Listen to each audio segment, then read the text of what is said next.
What up, guys? Your boy Quake back with a brand new episode of the Diverse Mentality Podcast, number 394. We're about 6 episodes away from 400, which is crazy. But, man, there is a lot to discuss. A lot. We got 50 back in the booth, which a lot of people are going crazy over, including myself. We got back and forth from T.I. and his family still. We got Papoose jumping in out of nowhere. We got, God forbid, something happened to Rihanna. Her house gets shut up. Lots of stuff happened, right? But first, I'm going to get into the bullshit. I'm going to get into what has been happening with 50 and T.I. again. I want to go that route because there's so much kind of unpack there that the rest is just news. It's kind of easier to get past in terms of talking about. But this has just a lot of back and forth that some I care for, some I don't care for. I'm going to be honest with you. Some of the stuff is just too much. I really want this beef to be like moved on from. I really could care less about it because it's gotten to the point where it's gotten boring because the music really isn't there. Some of the people involved I could give two fucks about in terms of musically. Like, I don't care about Damani and his son, T.I.'s sons, basically. I could care less that they're making music or that they're dissing 50. I never checked for them before. I won't check for them after this. Let's just say that. And I'm sure a lot of platforms, it's going to be interesting. Like 6 months, a year down the line, will these platforms like Complex that interviewed King and Damani, T.I.'s sons, will they actually check for these guys 6 months, a year, 2 years down the line? I highly doubt it because I didn't see these guys on these platforms before that. Now, I will give some credit to Damani. He has some type of momentum. I believe one of his YouTube videos, music videos, it's like over 10 million views from like 2 years ago. So Damani has a little bit more momentum on his own versus King, who's just literally riding off the wave of 50 and the beef that's happening.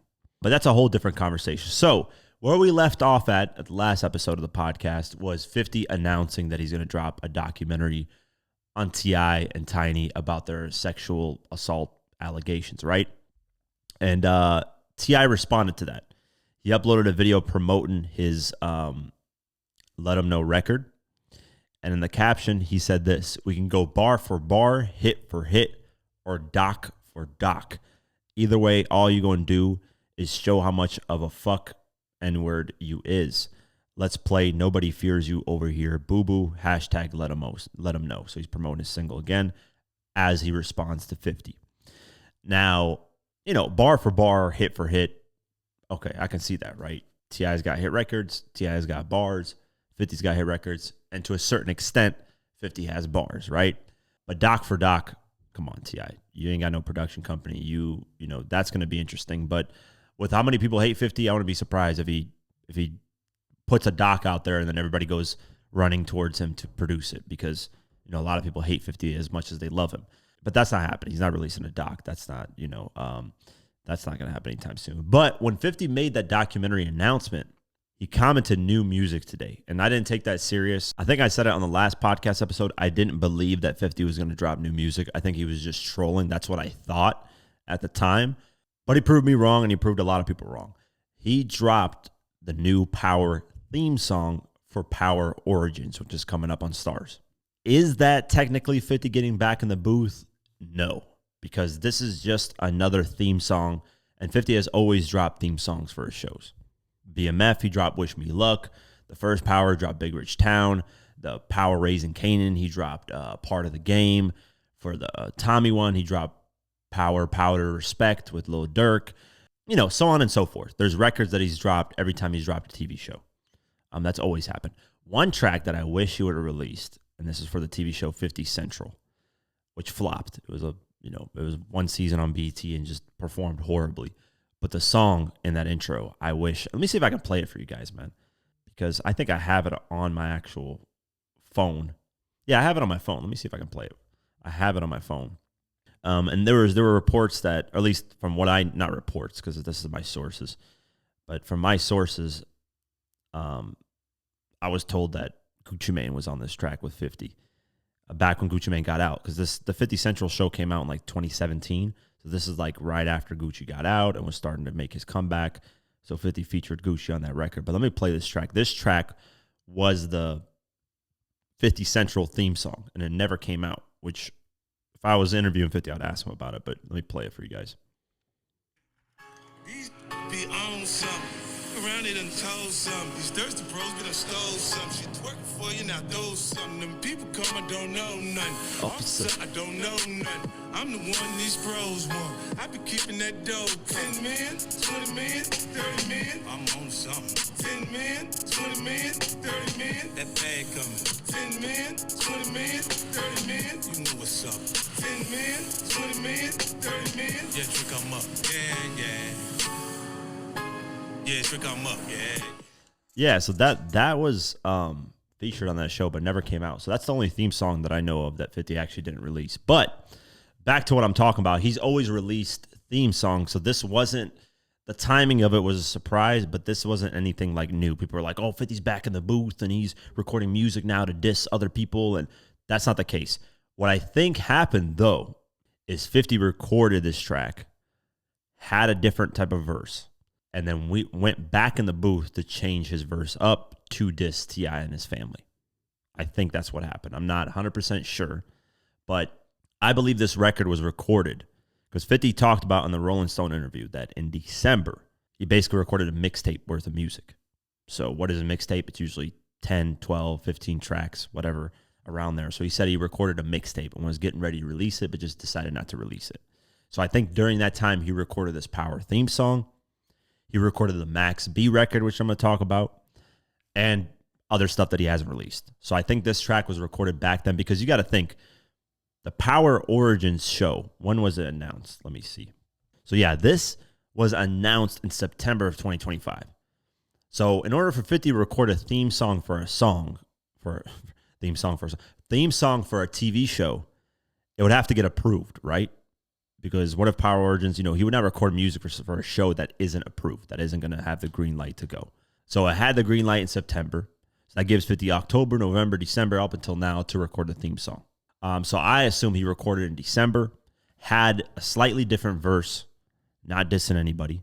Or maybe he was dissing, let's rap about a podcast, people, but decided, hey, right now the focus is on T.I., let me change this verse up. So on his verse, he decided to take a little bit of shots at T.I., so he went back in the booth and changed his verse a little bit up. That's all that happened. I don't think 50 actually dedicated time and said, hey, I'm going to go to the booth, I'm going to record this record for this theme song, and I'm going to diss T.I. at the same time. I just don't think that happened. I could be wrong, but the chances are leaning more towards that break that 50 had from just regular activities. While he was on that break, he decided to record music because 50's music recording thing, from what I've seen, is his side thing now. Like, he just does it whenever he has time and feels like doing it. He doesn't do it like consistently like he used to do it. So let's go over the little bars that he went at them. He said, a little bread to a lot, slap box to the Glock, turned a stab wound to a shot. I know magic, blue magic, black magic. Get the deuce, you bitch, get the Uzi. Guys still can't move me. And this is where the lines are going at T.I. I'm back with my dope boy grammar. Your daddy made your mama eat every box in Atlanta. Freak shit, peep shit, keep shit on the low, but everybody know. So in these bars, he's talking about the sexual assault allegations.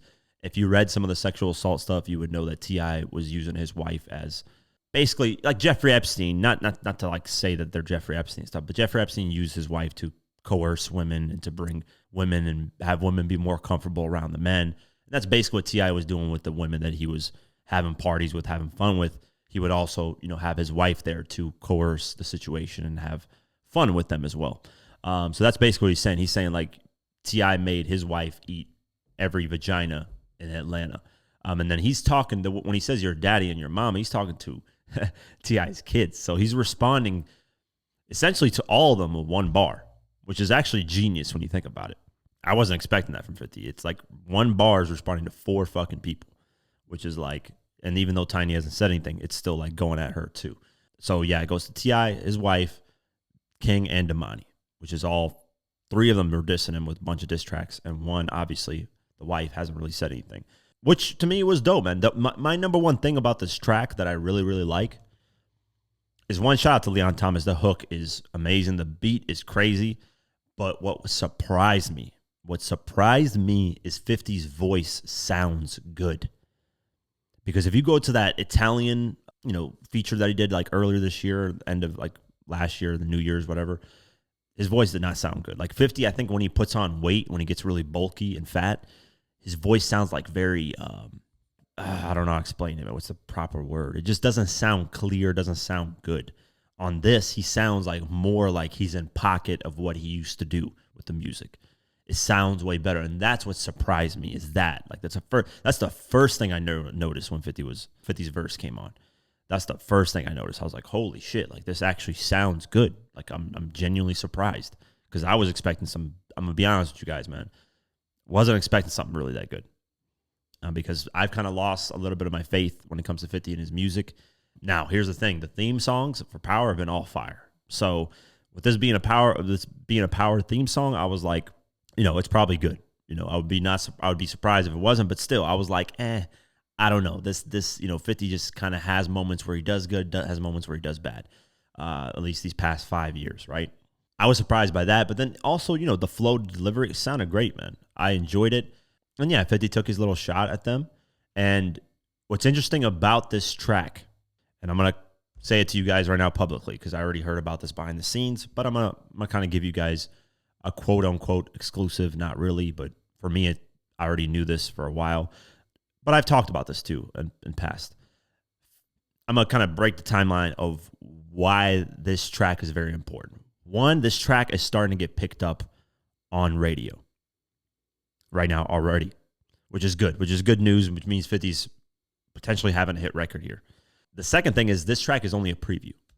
Yeah, you heard me right. It's only a preview. It's pretty clear to see. If you look at the image that 50 uploaded of this track, it's 50 and Eminem in the photo. Now, people are like wondering, why is Eminem, like, why would 50 upload a photo with Eminem? Makes no damn sense for this track. Like, why not upload a Power, Origins artwork, or just 50 himself? But there's a reason why Eminem's on here. And the reason why Eminem's on that photo is because he's actually on this track. I'm not even kidding with you guys. He has a verse on here. Once they release the full version, they're going to start pushing it. And as they push it, if it's what's right now, it's starting to pick up. But if it starts to pick up and actually become a good hit record that people are loving, which I think can happen because Leon Thomas killed this hook. The beat's great. 50's verse is great. I'm sure Eminem's going to kill it. Once it starts picking up and becoming a great record, this, from what I'm being told and what I think is the truth or what's accurate, what I think is accurate, I'm not going to say it's 100%. I'm 80% on this, is this record's going to be used as the first single for their collab album. Yes, we've heard about an Eminem and 50 collab album. Eminem talked about it. 50 confirmed he would go to the studio, so on and so forth. There's been a lot of talks about Eminem and 50 finally making a collab album. Now, is it a little too late? Yeah, I wish they would have done it 10, 15 years ago, but it is what it is. I'm happy to receive a collab album regardless. So I think what they're doing with this track is testing the waters, throwing it out there, seeing how it performs with all the drama going on too. It's a little thing that can kind of boost the record. Not really boost it, but it just creates more controversy to people to tune into the track. And then you add Eminem to it, and it's already getting picked up on radio. It's a nice, record that can be played on, anywhere because of the hook. It's very clean, very, 50 ain't really cussing too much on the verse, and I'm sure Eminem won't as well. So it's a record that can be used as the first sampler to test. If the record doesn't perform well, then they actually, go back to the drawing board and think what they're going to do with the album and what first single. If it starts to perform well, they push that as the first single off the collab album. And then what I think is going to happen, this is just solely me, this isn't a single source. I do talk to somebody that's very close to Eminem and 50, and he's told me some stuff like the Dr. Dre, Eminem, Snoop Dogg, and 50 record. I knew about that before all this shit's going to drop. But he's told me is 50's wanting to test out the waters with this Eminem 50 album. And if it performs well, he's going to then go with his solo album after that. And that's his final solo album. And it makes sense because 50's, I think, and this is just an assumption, I don't know if this is true or not, I think 50's worried about sales because so many people clown, 50's clowned a lot of artists on sales. And if he drops an album and it doesn't sell well, the whole internet's going to have a field day, right? So what's the safest route to go is to work with an artist that is known to sell records, which is Eminem. Even Eminem's Death of Slim Shady just did 280,000 first week. So it's like Eminem could still sell and do well. Like if the Eminem 50 collab album does 150,000 first week, that's a success. If it does 100,000 first week, that's a success to me. That's great numbers for artists that are way past their prime, right? So that's what's happening with this track. That's why this track is a big deal. I don't even care about the T.I. diss. It's cool. It's fun. But I'm more concerned about how this track performs and where does this lead to when it comes to music, because I'm interested in new 50 music. That's what I care about. With that being said, when the full version comes out, if you guys want a 50 album, you guys are like, hey, I need a 50 album. I've been wanting 50 to go back in the studio. The best thing you guys can do is support this track. Stream it, purchase it on iTunes, do whatever you guys want to do. That's the best route you're going to get to 50 having a solo album ever again. Because if this doesn't perform well, that just indicates that, hey, the records just aren't hitting. People are not liking the music like they say they are. And then people move on, right? That's the interesting part about this track. That's the most, so check out the track. It's a preview, whatever. See what you guys think. I think it's good. I think it's grown on me. I want the full record, though. I want to know what the full thing sounds like. But I like it, man. This is one of my favorites that's come out from 50 in a while, actually, just because he sounds good, too. After that, then T.I. dropped, T.I. responded to that, and he dropped his own diss track. It's called Trauma Bound. He shouts out his family above all else, as his sons, Damani and King Harris, have also targeted in various diss. Blah, blah, blah. Honestly, man, T.I. said in the caption, he said, 50 drop, whatever you choose, just keep please showing the world you a hoe on Clay, and you ain't tell us why you, and you still ain't tell us why you 4K dick pulling with that smile of a sissy. By the way, those photos, I was wrong. Those photos are actually Photoshopped. They're not real. Because if you actually look in the, in the history, somebody actually sent me this, where he's at the radio station holding those dildos or whatever that T.I. and his son have put out. They've actually been Photoshopped, which is crazy. I did not know that. I was actually tricked by that because I thought it was real because maybe he was at a radio station and they were just, I don't know why the fuck they would have dildos there and talking about it, but you never know. With radio stations, they're crazy, man. Look at the Howard Stern show. They had all kinds of wild shit happening in the early 2000s and the 90s, right? So he says, tell us why you 4K dick pulling with the smile of a sissy. Pandora's box is ajar, sir. Good luck. Fuck and word you suck. P.S. me and mine till the end of time. It's a trauma bound. I'm gonna be honest with you, man. These T.I. records are trash. As more diss tracks keep coming out, they've been horrible. War I liked, which if you count that as a diss track, I guess okay, that's one. The right one I liked, and then I believe the What Bully is all right.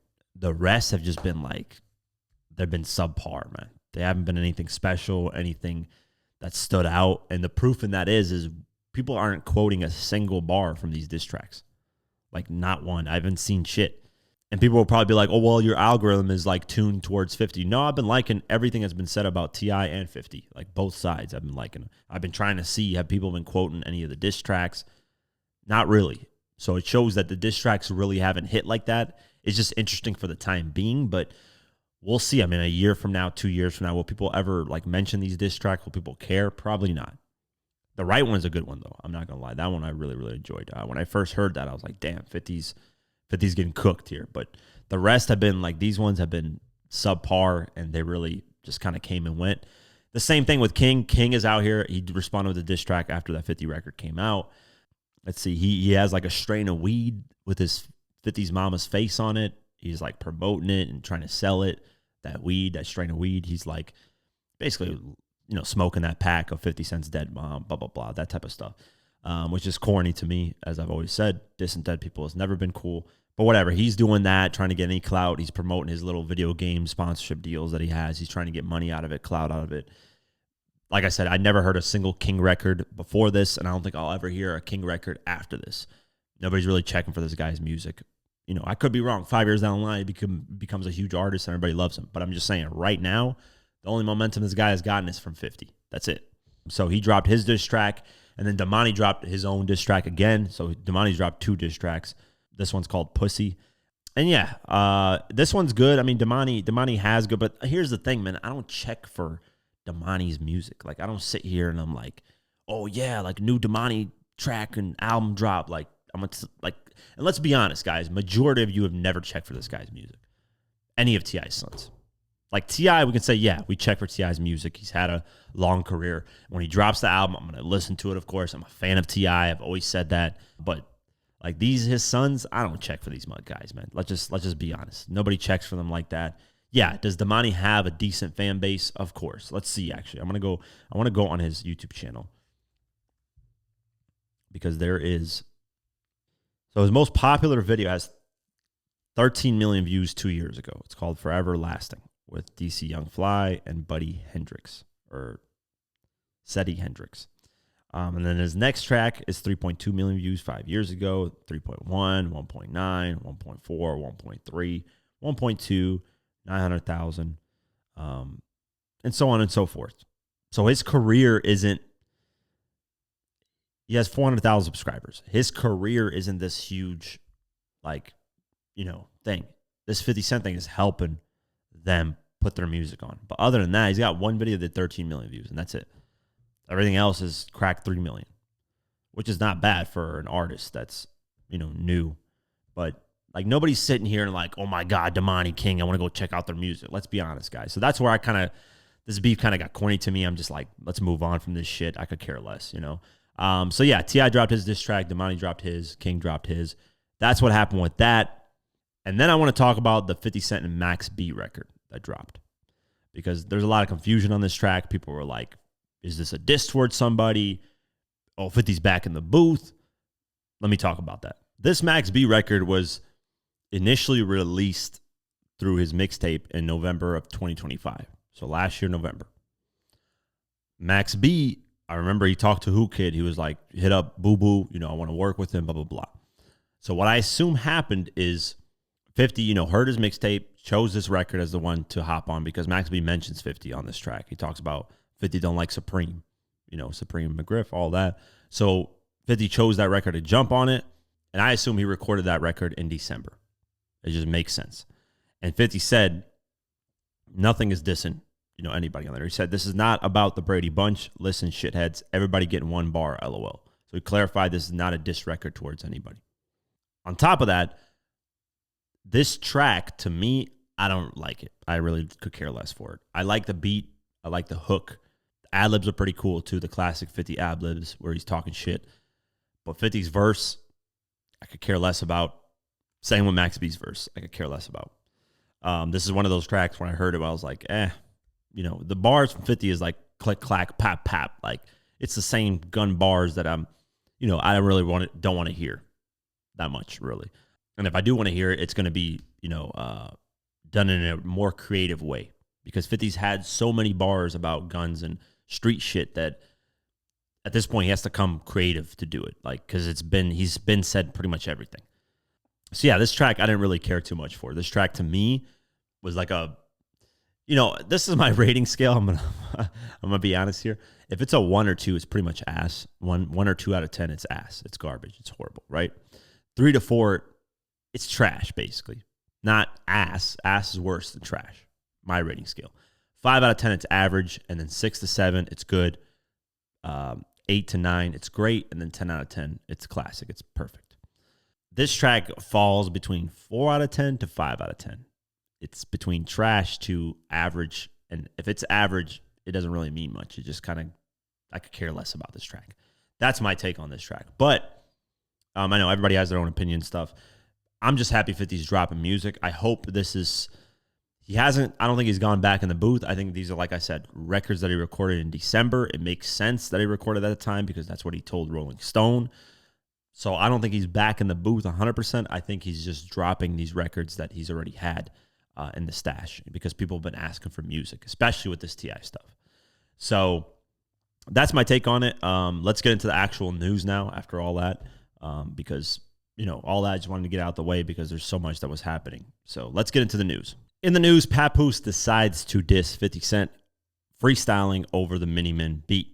I really could care less about this. I'm going to be honest with you guys again. Papoose has I don't check for Papoose. I could care less about Papoose's career musically. Can he rap here and there? Yeah, but does that matter at the end of the day? I guess if you're into battle rap. I don't know what to really talk about this, but check out the diss track. Yo.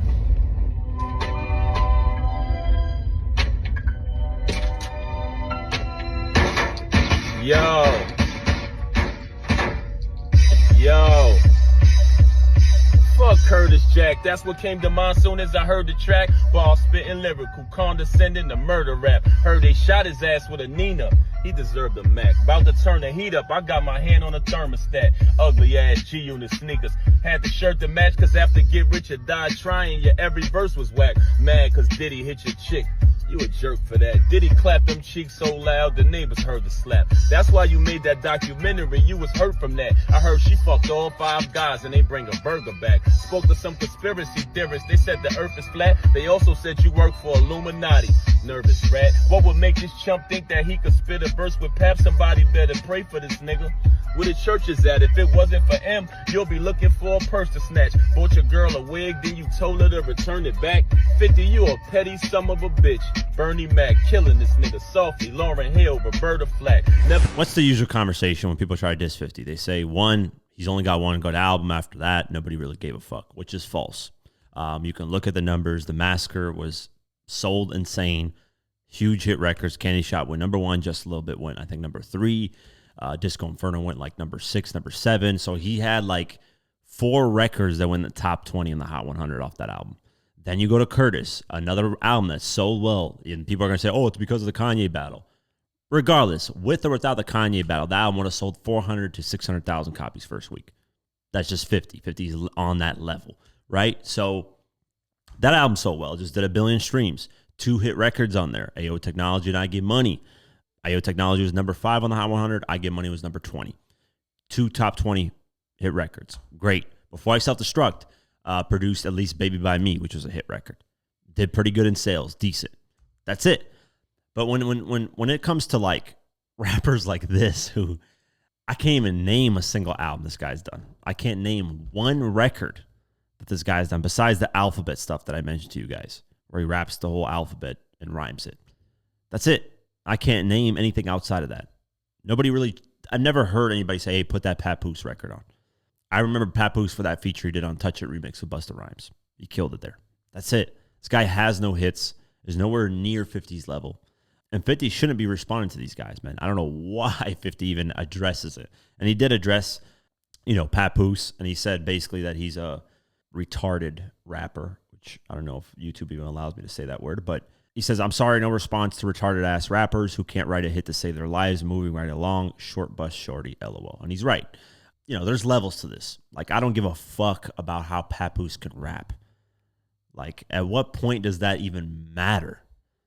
If you're not even nowhere near my nowhere near. Like, I can understand T.I. T.I.'s got hits. T.I.'s got catalogs of music. I get it, right? T.I. makes sense. Even though 50's a bigger artist than T.I., it's clear as day. Still, T.I. is, you can entertain that. But Papoose, come on, man. And then he's talking about Baby Mama getting clapped when Remy Ma got clapped and by somebody else, and he was, all over the internet crying about that. So that's the worst person to be talking about that type of stuff. Then you got, I don't know what else he said on there. Eminem, if it wasn't for Eminem, you'd be snatching purses. Like, at what point do we remember that 50 had a buzz before Eminem? That's why Eminem wanted to sign him, because there was a buzz. He saw 50 was touring off of mixtapes before he signed to Eminem. That's what he was doing. That's how much of a buzz he was having. And let's not forget, Many Men, that beat that this guy is rapping a freestyle to was already made before it even signed to Eminem. That record was there already. And that's a hit record. He already had 21 Questions. The concept of 21 Questions and the beat he already had. He just needed somebody on the hook, which Eminem and Dre helped with putting Nate Dogg on that hook. That obviously Nate Dogg on the hook, great. So you could say he had help there. But half that Give It to Die Trying was already made before anything. And his buzz was so hot, at least Give It to Die Trying would have at least done 500,000 first week. Easily. Without even trying. Because that's how big of a buzz he had. In order for Eminem and Dr. Dre, the two biggest, at the time, Eminem was the biggest artist, period. And Dr. Dre was the biggest producer, period. For the interest of those two guys, the biggest in the music industry, especially in hip-hop, to have interest in you means you would have to have done something. Why didn't they sign Papoose? Why didn't they sign, who else was starting to blow up at that time? Why didn't they sign T.I. when his first album flopped? I'm serious. Why didn't they sign Chingy who was starting to blow up around that time. Why didn't they sign these guys? These other guys that I mentioned, Joe Budden, who started to blow up at that time. Why didn't they sign this, that? It's because 50 actually had the buzz. He actually had the momentum to prove it. He had the music to prove that he's that good. So when people try to discredit it and say, oh, it's because of Eminem and Drake, like, bro, their whole interest in 50 was because of 50's buzz. That's the only reason they gave a fuck. You think they would have signed 50 if he would just been some random New York rapper like Papoose? Fuck no. You know how many New York rappers there were at that time that never even got the interest of Eminem or Dr. Dre? So that whole, I never understood that argument. And it's like punishing somebody for choosing the smartest decision. Like, imagine if 50 decided to sign with Rough Riders. Let's just say that. He decided to sign with Rough Riders. And then 20 years down the line, it came out that Eminem and Dr. Dre were interested in 50 and they wanted to sign him. You know what would be happening right now? They would be clowning 50 for not taking that deal. They would be laughing at him and saying he's a fucking moron because his career would have been way different had he taken that deal. That's the internet for you, where they will clown you if you don't make the most obvious decision. It is a clear, obvious decision 50 should have signed to Dr. Dre and Eminem since they found interest. That's the clearest decision to make. Any artist right now, Papoose had that opportunity in 2003, he would have done it. Or in 2002, because that's when he signed. If any of those other artists would have had the opportunity, they would have done it. And they know that. They're just mad that 50 got that opportunity because he actually worked and actually had great music to get that opportunity. So that's another argument that I never understood. And then, G-Unit Clothing, what are we in 2003 right now? Like, G-Unit Clothing did $100 million, something Papoose has never seen in his life. So I don't know why he's clowning that. Just Papoose isn't on the level of 50. Like, 50 should not even make an I'm glad he didn't even tag that guy because it just doesn't make any sense. But yeah, that's my take on it. Who gives a shit that Papoose has a couple of bars? Nobody cares. If you guys really love Papoose that much, go stream his music. Go run his numbers up because I think he's only at I don't even know how many thousand listeners he has. He's struggling to even get a decent amount of listeners. I sometimes outperform him in views and stuff just based off of what I do. So that tells you right there that this guy is, there's content creators that do way more than this guy's ever done. But yeah, continuing on, Maino addressed the eviction accusations made by 50. On Angela Yee's Way Up show because I believe Maino's a guest on that show. So let's go over what Maino had to say. I have a question. All right. Yes. Because I haven't seen you in a minute. Yeah. You're not paying the rent at the studio, No. are you? You're not responsible for that. No. Okay. I just wanted, because I see your name gets thrown in it, and I'm like, why are they? Right, but it's cool though. It's cool. Okay. And you know what? We kind of talked about that. We really kicked it about it. Okay, so we're gonna get the whole. No, because everything you saw, all that was cap though. Mm-hmm. It was all cap because he has a 5-year lease. Okay. He's completely still building in there every day. He did an amazing job on that. And it was just, listen. Stunts? Yeah, it's just he ain't going nowhere. Okay. It is what it is. So changing, because I even saw Wayno talking about it. Right. Kicking the door in, that they weren't authorized to change Right, the so locks. I saw you talking about that. Yeah. So he wasn't supposed to do that. And actually, he got escorted out the building. Yeah, Okay. That's the real truth. Okay. You know? All right. I just, because I know people be having Now, jokes when I say online. he, I'm talking about the landlord. The landlord got escorted Yeah, out of the building. absolutely, yeah. Right. All right. Because I know people like to have jokes and things Right. like that, but I just, Right. real estate, there's That's the internet. real laws and rules and things you Right. can and can't so do. So here's the thing. Here's clarity. If there was a real issue about the rent, it would be in court. Yeah, eviction takes a long time too. It's I not think- like right, you but got to get think- served. But I think that might have went over people's head. If there was a real issue about rent, they would be in court. Okay. Nobody's in court. Okay. All right. It died down now. I was just asking Right, because I haven't right, seen you because you've been ignoring us. All right, so basically what Maino's talking about is what Wayno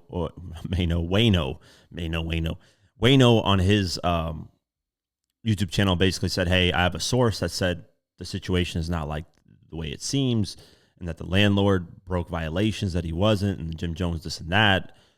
Regardless, right, what's the facts of this? Because none of us know the 100% real facts unless we have the papers in front of our face so we can go over everything. My question is, if that was the facts of the situation, why didn't Jim Jones come out and say that and be like, hey, here's the facts of the situation. I'm not getting kicked out. I paid my rent. The landlord's actually in violation, so on and so forth. He never did, though.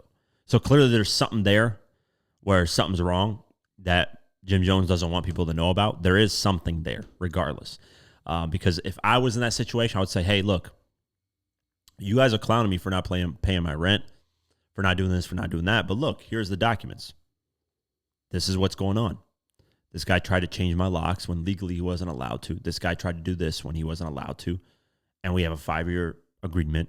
And I've obliged by all the agreements, but this guy's being greedy and wanting more money out of me, and I'm not going to pay it. Maybe say something like that, or just, is there a confidentiality agreement to this stuff? I highly doubt it, because this is like just rent and landlord type stuff. But I'm sure there's probably maybe a legal ramification of why you can't do that. I don't know. To me, I don't see it. When I signed my office rent papers, there was nothing on the paper that said you can't disclose this or talk about this. Like, just, hey, this is the contract and this is what we're agreeing to. And shout out to my landlord with the office place that I was at. He just had a 1-year agreement, and after that, you can choose to leave whenever you want to after the first year. Just give him a head notice of 30 days. That's it. Really cool guy, man. Never had any issues with him. My brother now has that office building, but yeah,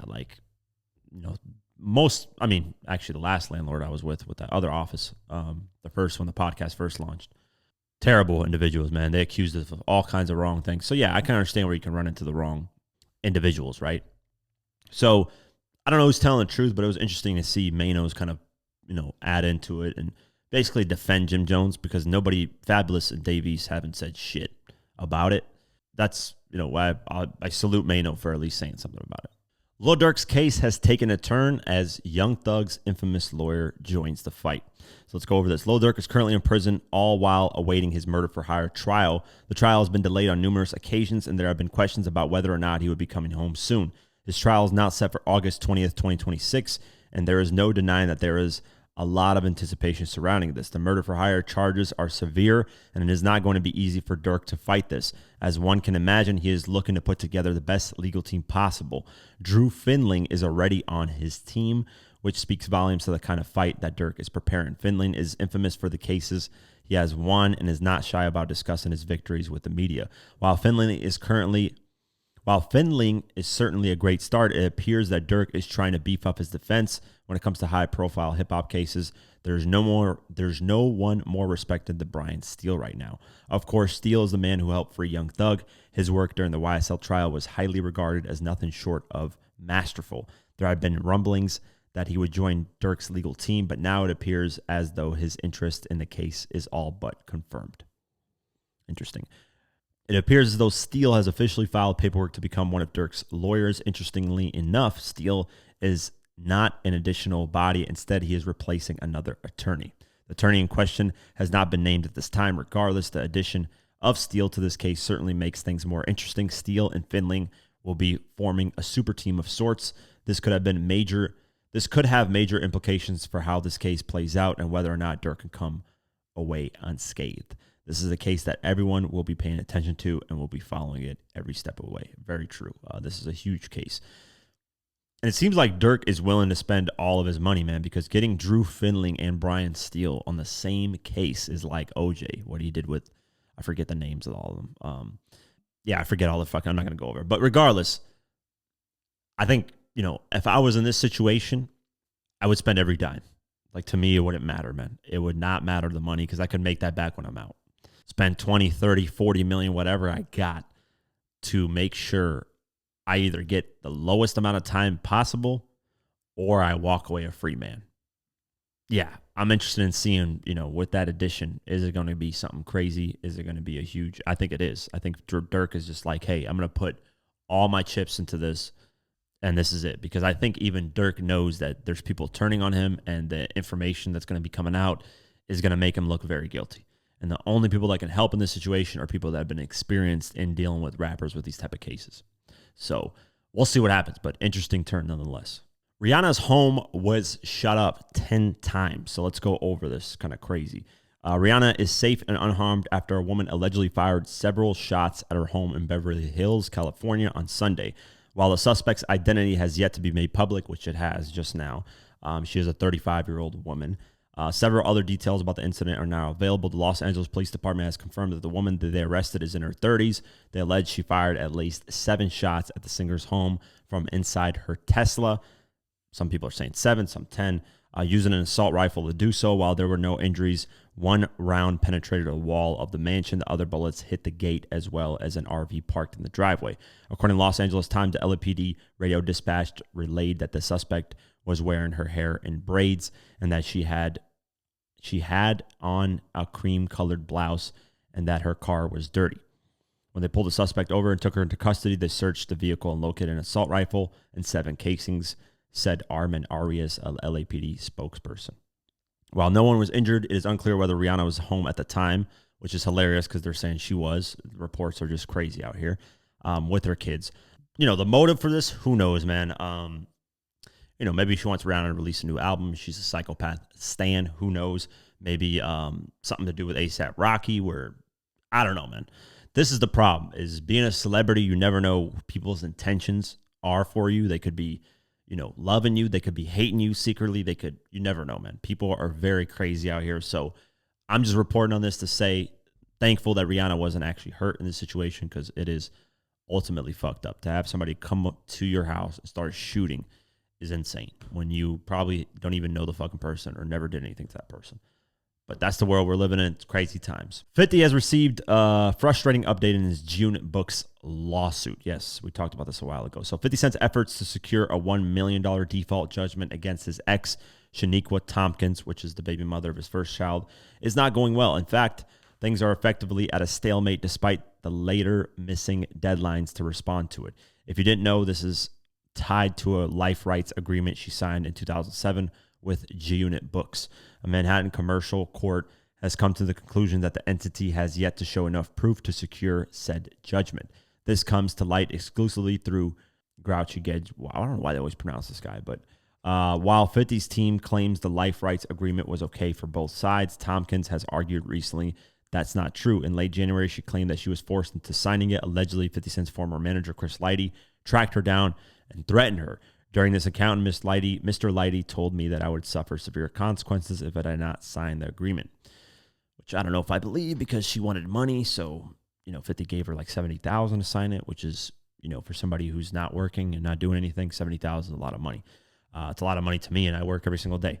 While this ruling is certainly not ideal for the rapper's point of view, it's not totally over yet. However, it does not signify that 50 Cent will need to try and find more evidence to support his case.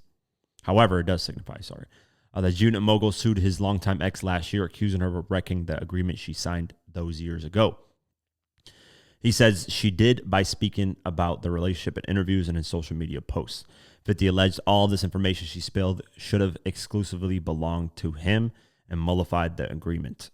Speaking of, it allegedly gave G-Unit Books broad, exclusive, and continuous control over Tompkins' life story, name, and likeness. To compensate for such stipulations, Tompkins received an $80,000, I said $70,000, but $80,000 advance and the promise of future royalties from a planned book. So there you go. Like I said, for somebody who's not working, and even for me, $80,000, I work every single day with this stuff that I do, and $80,000 is a lot of fucking money to me. So it kind of makes sense that she would sign that at the time, not thinking about her future, because she really isn't the type of person to think about her future, because the proof is in her taking 50 to do, child support. When 50 was giving her $50,000, like without child support, she was like, no, I need more money. Let's go to child support. And the court said 50 was overpaying you. We actually going to pay you $6,700 per month. So it's like when that happens and you're very greedy just on that end, then what makes me think that you're not even going to think about your future on this, taking this money and signing off your rights? Who knows, though, man? Never know this situation. 50 could be in the wrong. She could be in the wrong. Who knows? We'll see as the courts play out. This made headlines these past couple of days, and it was Ebro on Apple Music saying that Drake has no classics, no classic albums at all. The interesting thing is, obviously the internet scorched him, because I'm going to kind of break down what, the internet's, the majority of the world agrees that Drake's Take Care is a classic, unequivocally. If you ask, anybody, they'll say, hey, that's a classic, right? Nothing Was the Same as that is in that conversation, as well as So Far Gone, the mixtape. Those are the three that have always been in the conversation of classics for Drake. For me personally, I got to go back to these albums and really listen to them, but they're a 9.5 out of 10 on these albums. Mainly Nothing Was the Same. Nothing Was the Same to me is basically a classic almost. Me, though, my standards for classic is so high that only 5 albums fit in a classic category for me. I know, here's the thing. I can say that something's not a classic, but I know what the general public feels about something, right? At the end of the day, it's opinion. But like the way Ebro says it is like it's a fact that Drake has no classics, which is disrespectful. And Ebro, here's the problem with Ebro, is his bias is it's hidden, but it's hidden in the messages. And that's a problem with any content creator. Whether it's me, whether it's Ebro, whether it's academics, whether it's whoever you want to throw, right? You should want your content creator or the person that you're getting news from or that you're listening and watching to be very clear on who they like a lot and who they dislike, right? And with me, there's no question that 50 Cent is my favorite. Eminem is also one of my favorites. I'm more in the G-Unit, Shady Aftermath camp, right? I do have a slight bias towards them. Now, like I said, I'm willing to accept factual information, but if you throw shit to me like 50 only has one great album, that's just your opinion at the end of the day, right? And I can respect that. It is what it is. The facts show otherwise with the numbers and the streams and the sales and the hit records. Shows otherwise. And that's the situation with Drake, right? I personally don't think he has any classic albums. I think Nothing Was the Same as there. It's a 9.5 out of 10, damn near 10 out of 10. I got to release to the album. Maybe I'll add it to my classic list in the future, like I did the Eminem Relapse. But for me to deny what majority of people think, and that's Take Care being a classic and potentially Nothing Was the Same being a classic as well as So Far Gone, would be me just being a hater at the end of the day, right? Like, because with Nas, I don't think Nas has a classic to me, but Illmatic to a lot of people is a classic. I don't think Jay-Z has a classic, but a lot of people think Blueprint is a classic and maybe other albums is a classic. I can understand where the general public is at with it. But with Ebro, it's like he feels like he's the general public and he's just like, nah, fuck that. Like, he doesn't have one. And it's clear where his bias leans towards. It's towards Kendrick Lamar, and he doesn't admit it. He'll never say it because then people won't take what he says serious. But that's a problem. Like, you should want the people that you're listening to, like me, for example, to make it very clear where my favorites are. So that when I talk about my favorites, yeah, you can kind of question it and you can kind of be like, I don't know if I should listen to him when it comes to, 50 Cent. I get that. I get where you're coming, but I feel like I'm honest with 50. Like I said, I don't like the Max B record. Didn't do anything for me. It's a 4 out of 10, 5 out of 10 at best. I can be very honest of what 50 record I like and what I don't like. At the end of the day, it's my opinion. There are people that said that Max B and 50 record is fire. They love it. There's people that said it's trash and dog shit and, whatever. Everybody has their own opinions at the end of the day. But at least I'm honest with where, I have my favorites at. I've always been honest about that. Always been open and transparent about that. The people that aren't, like Ebro, those are the people, those mainstream top high guys that pretend like they don't have a bias, that push agendas behind the scenes without being honest. Those are the ones that you should, because Ebro, think about this. Ebro hates Drake and Ebro hated 50 Cent. Because Ebro is a fan of Kendrick Lamar and Ebro is a fan of Jay-Z. And it's clear as day he's a fan of them too. So anybody that was going against Kendrick or going against Jay-Z, which is 50 and Drake, he's not going to like. He said 50 was going to destroy New York hip hop and has always like shitted on 50. Because he's a Jay-Z fan. It's clear as day. So that's where Ebro and his side of where he stands at. And at least I can admit and be like, hey, This album's good. This album's bad. I there's some stuff I like about Jay-Z. There's stuff I don't like, but I'm not really a fan of Jay-Z. I'm gonna be honest with you. Jay-Z's music doesn't really do much for me. I've listened to the albums. I think he has great longevity. There's no debate in that. You can't debate that. That's not a debatable thing. It's a fact. He has longevity. By having 14 number one albums and 14 platinum albums, there's your longevity. There's no debating that. Whether I like Jay-Z or not, I can't debate that. Because there's facts there with that. And that's my point in all this stuff is like, if there's facts in it, there's no debating it, whether it goes towards what you're saying or goes against it. And with Ebro, it's safe to say majority of the people think Take Care is a classic. Like if you ask the majority of hip hop, is Take Care a classic? They would say yes. I think the majority agreement. It's like Nas with Illmatic, Jay-Z with Blueprint, 50 with Get Rich or Die Trying, Eminem with Eminem Show, Tupac with All Eyes on Me, Biggie with Life After Death or the first out, whatever. Like you can there's certain albums that have that standard of classic that people genuinely agree it's a classic. Now, personally, like I said, it's different. But Ebro's just throwing it out there like Drake doesn't have a single classic, like he's trash completely. That's just, you know that's a narrative that's being pushed. You know that's to be disrespectful towards the artist. And that I don't respect. Because as much as I don't think Jay-Z has a classic or Nas has a classic, I'll never sit there and if somebody says, I'll never like disrespect their catalog. And if somebody says to me, oh, this guy has a classic on this album, I'll be like, hey, I can see where the general public feels that way. And I'm not going to disrespect the album. I'll never disrespect Jay-Z's Blueprint because people think that's a classic. They think that's Jay-Z's best album for the most part. And they call it a classic. And I can respect that because the majority of people think that. Yeah, it's interesting how these narratives, man. Ebro is like pushes, and this is why Ebro got fired from Hot 97. I think he's too old. He has these like little, and that's the problem. These guys push these little narratives, and they act like they don't. That's the worst part. It's like the Jay-Z tactic where behind the scenes he does some sneaky shit and then pretends like he's a good person. That's worse than the people that are openly honest about how they feel. And that's why I like 50. That's probably why I gravitate towards 50 subconsciously, is that he's just honest, and that's how I am. Like, if I don't like something, I'm just straight up. If I like something, I'm going to tell you straight up. If I don't like something, I'm going to tell you straight up. Whether you agree with it or not is up to you. But I'm also not going to be dismissive of the facts.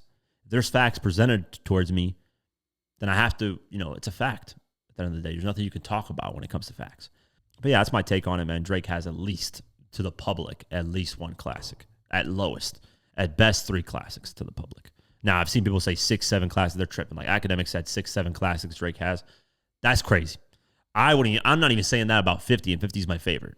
Like, I don't sit here and say, man, The Massacre's a classic, Curtis is a classic, Before I Self-Destruct's a classic, this is a classic. Like, I say unequivocally, Get Rich or Die Trying is a classic. I think it's the best album that's ever been made in the history of music, period. That's my opinion. And I think it's a classic, 100%. Massacre is close. Curtis and Before I Self-Destruct, they're up there. But, I don't sit here and be delusional and be like, everything 50 drops the classic. Academics saying 6 to 7 Drake albums are classics, lost his mind on that. But that's my take on it. And Ebro, stop having your biases and subliminally having those biases. That's corny. Let's get into the new music. And Denzel Curry and the Scythe drop strictly for the Scythe album. I hope I'm pronouncing that right. Juice WRLD and Marshmello drop We Don't Get Along. Ty Dolla $ign dropped Girl Music Volume 1, the EP. Tory Lanez dropped Slow the Lost Tapes 2021. So that's really about it for music. Not much in terms of new music. Album sales, let's get into it. Hits daily double. Let's see what we got for album sales, man. Number 1, Bruno Mars, The Romantic, debuted at number 1 with 180,000 sold first week. Great numbers. Bad Bunny's at number 2 with 76,000 sold. Morgan Wallen, I'm the Problem, number 3 with 74,000. Don Toliver, Octane, number 4 with 66,000. Olivia Dean, The Art of Loving, number 5 with 58,000. Megan Mulroney, Cloud 9, number 6 with 56,000. Blackpink, Deadline, the album, number 7 with 53,000. Gorillaz, The Mountain, number 8 with 43,000. Taylor Swift, The Life of a Showgirl, number 9 with 42,000. And J. Cole, The Fall Off, number 10 with 40,000. The album came and went, by the way. SZA, SOS, number 12, 36,000. Going down the list, Baby Keem, Casino, number 20 with 30,000. Michael Jackson, number 1s. Wow. Number 25 with 24,000. Drake, Take Care, number 26 with 24,000. This is what I'm saying. This could be a classic because this album's still selling, still doing numbers, still people are streaming it. I can say it's not a classic. To me, I could say it's not a classic, but to the general public, this is clear as day. It's a classic. Going down the list, Cardi B, Am I the Drama, number 32 with 22,000. NBA Youngboy, Slime Cry, number 37 with 20,000. Number 43, Drake, Views at 18,000. Number 44, Party Next Door and Drake, Some Sexy Songs for You, 18,000. Kendrick Lamar, GNX, number 49 with 16,000. And that's it for album sales, and that's it for today's episode of the Diverse Mentality Podcast. Stream us, Spotify, Deezer, Pocket Cast, Apple Podcasts, all that, wherever you can get podcasts. Have an amazing night, day, whenever you listen to this, and peace.